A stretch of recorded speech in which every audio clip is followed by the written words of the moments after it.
اعوذ باللہ من الشیطان الرجیم بسم اللہ الرحمن الرحیم۔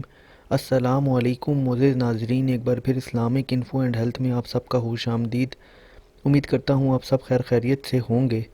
ناظرین، آج کا ہمارا ٹاپک ہے سورہ یوسف کے فضائل، اور اس سے پہلے بھی میں کافی ساری صورتوں کے فضائل بتا چکا ہوں، آپ وہ بھی دیکھ سکتے ہیں۔ تو چلیے اس کو شروع کرتے ہیں، لیکن اس سے پہلے اگر ابھی تک آپ نے ہمارے اس چینل کو سبسکرائب نہیں کیا تو پہلے اس کو سبسکرائب کر لیں تاکہ آنے والی ہر لیٹسٹ ویڈیو آپ کو ملتی رہے۔ شکریہ۔ ہر قسم کی حاجت، چاہے وہ کسی بھی قسم کی ہو اور کسی بھی ضرورت کے لیے، چاہے وہ کیسی بھی ضرورت ہو، سورہ یوسف کی تلاوت کرنا بہت ہی زیادہ اہم ہے، اور انشاءاللہ اس سے آپ کی حاجت اور ضرورت دونوں پوری ہوں گی۔ اگر کوئی شخص اپنے عہدے سے معزول ہو گیا ہو یا نوکری سے نکال دیا گیا ہو اور وہ چاہتا ہو کہ اس کی نوکری واپس مل جائے، تو اس کی کثرت سے تلاوت کرے، انشاءاللہ تعالی واپس اپنے عہدے پر بحال ہو جائے گا۔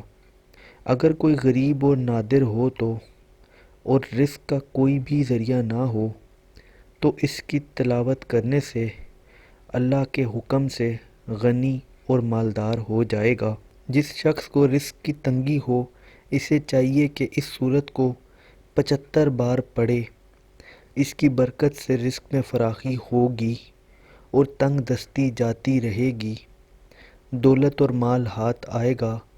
اس سورت کو اگر واسطے درد کے لکھ کر حاملہ کے گلے میں ڈالیں، اس کی برکت سے بچہ بہت جلد اور آسانی کے ساتھ پیدا ہو، اور جننے کے بعد جو عورت کو درد لاحق ہوتا ہے وہ بھی شدت سے نہ ہوگا۔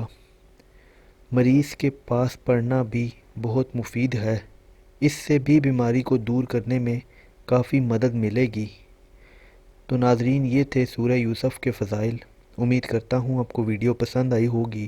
اگر ویڈیو پسند آئی ہو تو ویڈیو کو لائک کیجئے گا، کمنٹ کیجئے گا، اور چینل کو بھی سبسکرائب کر لیں تاکہ آنے والی ہر لیٹسٹ ویڈیو آپ کو ملتی رہے۔ اپنا بہت بہت خیال رکھیے گا۔ Thanks for watching. اللہ حافظ۔